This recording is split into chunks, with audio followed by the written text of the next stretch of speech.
Supreme കോടതിയിൽ standing കൗൺസിലിനെ നിയമിക്കാനുള്ള സർക്കാർ തീരുമാനവും അങ്ങനെ വിവാദത്തിൽ എത്തപ്പെട്ട് നിൽക്കുകയാണ്. സുപ്രീം കോടതിയിൽ സീനിയർ സ്റ്റാൻഡിംഗ് കൗൺസിലിനെ നിയമിക്കാനുള്ള കേരള സർക്കാർ തീരുമാനം ചട്ടലംഘനമാണ് എന്ന ഗുരുതര ആരോപണമാണ് ഉയരുന്നത്. നിലവിൽ സുപ്രീം കോടതിയിൽ സീനിയർ സ്റ്റാൻഡിംഗ് കൗൺസിൽ നിയമനം എന്നൊരു ഏർപ്പാടില്ല എന്നാണ് മനസ്സിലാക്കുന്നത്. ആദ്യമായാണ് സുപ്രീം കോടതിയിൽ സംസ്ഥാന സർക്കാർ ഇത്തരമൊരു നിയമനം നടത്തുന്നത്. അതാണ് ചട്ടലംഘനം എന്ന് ഈ രംഗത്തുള്ളവർ പറയുന്നത്. വിഷ്ണു തലവൂർ വിശദാംശങ്ങളുമായി ദില്ലിയിൽ നിന്ന് ചേരുകയാണ്. വിഷ്ണു, പ്രേക്ഷകരുമായി കേരളവുമായി നമ്മൾ പങ്കുവെക്കുന്ന വളരെ പ്രധാനപ്പെട്ട ചട്ടലംഘനത്തിൻ്റെ, സംസ്ഥാന സർക്കാരിൻ്റെ ചട്ടലംഘനത്തിൻ്റെ ഒരു പ്രധാനപ്പെട്ട വിവരമാണ് സുപ്രീം കോടതിയിലേക്കുള്ള ഈ അഭിഭാഷക നിയമനത്തിലും ചട്ടലംഘനം സംസ്ഥാന സർക്കാർ നടത്തിയിരിക്കുന്നു, താല്പര്യക്കാർക്ക് വേണ്ടി എന്നാണോ? എന്താണ് ഈ രംഗത്തുള്ളവർ ഈ നിയമനവുമായി ബന്ധപ്പെട്ട പോരായ്മകൾ എന്തൊക്കെയാണ് ചൂണ്ടിക്കാട്ടുന്നത്?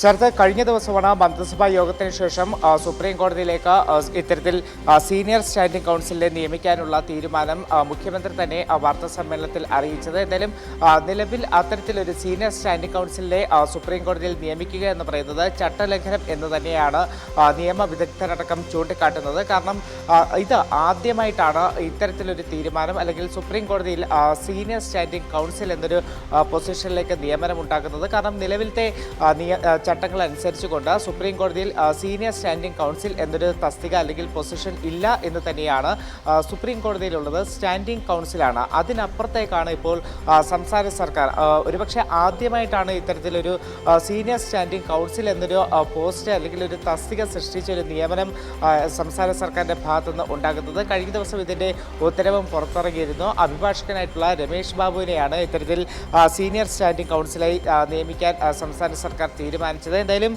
Kerala government law officers appointment റൂൾസിൽ ഇത്തരത്തിലൊരു തസ്തികയെക്കുറിച്ച് പറയുന്നില്ല. ഗവൺമെൻറ്റിൻ്റെ, സർക്കാരിൻ്റെ തന്നെ ചട്ടങ്ങൾ പരിശോധിച്ച് കഴിഞ്ഞാൽ ആ ചട്ടങ്ങളിൽ സ്റ്റാൻഡിംഗ് കൗൺസിൽ നിയമനം മാത്രമാണ് ആ ചട്ടങ്ങളിൽ പറയുന്നത്. അതിൻ്റെ അപ്പുറത്തേക്ക് ഇത്തരത്തിലൊരു സീനിയർ സ്റ്റാൻഡിംഗ് കൗൺസിൽ എന്നൊരു തസ്തിക സർക്കാർ ചട്ടങ്ങളിൽ പോലുമില്ല. അപ്പോൾ സർക്കാർ ചട്ടങ്ങളിലില്ലാത്ത പുതിയൊരു തസ്തിക സർക്കാർ സൃഷ്ടിച്ചു എന്ന് തന്നെയാണ്. പക്ഷേ അത്തരത്തിൽ പുതിയ തസ്തിക സൃഷ്ടിക്കുകയാണെങ്കിൽ, പുതിയൊരു നിയമനം നടത്തുകയാണെങ്കിൽ നിലവിലത്തെ ചട്ടങ്ങളിൽ ഭേദഗതി വരുത്തണം.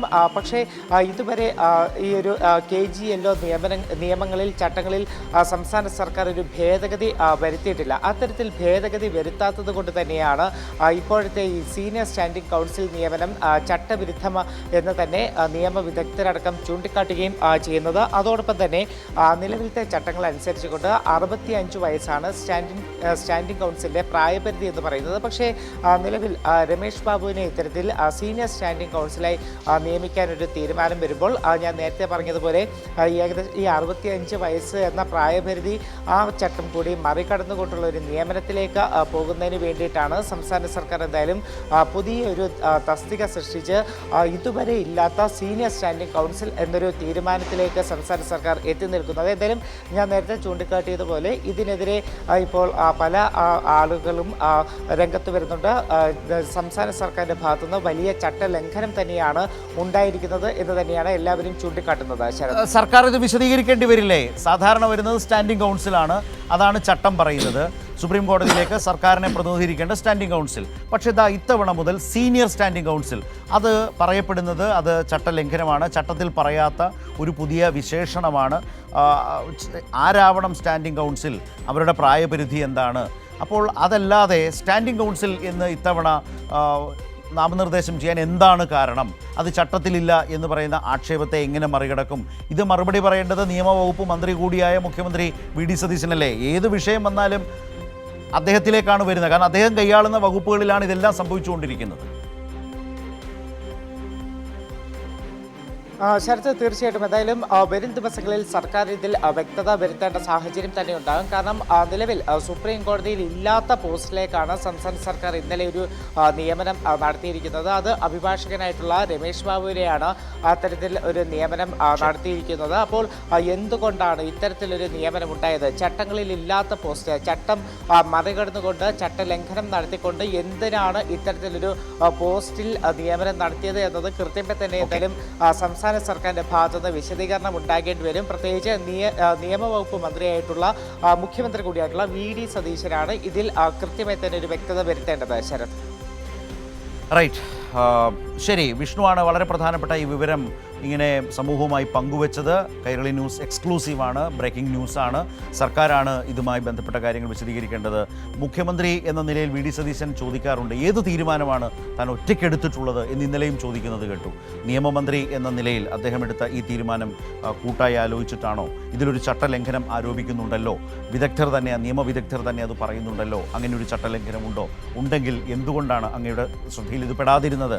ചട്ടലംഘനമില്ല എങ്കിൽ അത് എങ്ങനെയെന്ന് വിശദീകരിക്കേണ്ടതും അങ്ങ് തന്നെയല്ലേ, മുഖ്യമന്ത്രി തന്നെയല്ലേ, നിയമമന്ത്രി തന്നെയല്ലേ എന്ന പ്രശ്നമില്ലേ? മുമ്പ് ദേവസ്വം ഗവൺമെൻറ് പ്ലീഡറായി സ്വർണം കട്ടവൻ്റെ, ശബരിമലയിലെ സ്വർണം കട്ട ആ പ്രതിയുടെ വക്കീലിനെ തന്നെ കൊണ്ടുവന്ന ഘട്ടത്തിൽ അന്ന് ദേവസ്വം മന്ത്രി കെ മുരളീധരൻ പറഞ്ഞ അദ്ദേഹം ഇതൊന്നും അറിഞ്ഞില്ല എന്നാണ്. അപ്പോൾ ഒറ്റയ്ക്കെടുത്ത തീരുമാനമാണ് എന്നതിൻ്റെ ഒരു പ്രധാനപ്പെട്ട ഉദാഹരണമായി അത് മാറുന്നു. മദ്യ നികുതി ഇളവ് എന്നതുമായി ബന്ധപ്പെട്ട പ്രശ്നം ധനകാര്യമന്ത്രി എന്ന നിലയിൽ അദ്ദേഹത്തിൻ്റെതായിട്ടുള്ള അധികാരപരിധിയിൽ നിന്ന് ഒറ്റയ്ക്ക് സഞ്ചരിച്ചെടുത്തതാണ് എന്നുള്ളത് വ്യക്തമായ കാര്യമാണ്. അതുപോലെ തന്നെ വിഴിഞ്ഞവുമായി ബന്ധപ്പെട്ട കാര്യത്തിൽ മറ്റൊരു മന്ത്രിയോടും സമാധാനം ചോദിക്കാനില്ല. കാരണം അത് ചോദിക്കേണ്ട മുഖ്യമന്ത്രിയോടാണ്. കാരണം അദ്ദേഹം കൈയാളുന്ന വകുപ്പുകളിലാണ് ഇതെല്ലാം. നിയമവകുപ്പിൽ തന്നെയാണ്. പുതിയ ചോദ്യം, സുപ്രീം കോടതിയിൽ സാധാരണ വെക്കുന്ന സ്റ്റാൻഡിംഗ് കൗൺസിലിന് പകരം എന്തുകൊണ്ട് സീനിയർ സ്റ്റാൻഡിംഗ് കൗൺസിൽ? അത് ചട്ടത്തിൽ പറയാത്ത കാര്യമാണ് എന്ന കാര്യം ചൂണ്ടിക്കാട്ടുന്നു. കൈരളി ന്യൂസ് ഇതുമായി ബന്ധപ്പെട്ട വിവരങ്ങളാണ് പ്രേക്ഷകരുമായി പങ്കുവച്ച ഞങ്ങളുടെ ഒരു പ്രധാന വാർത്തയാണ്.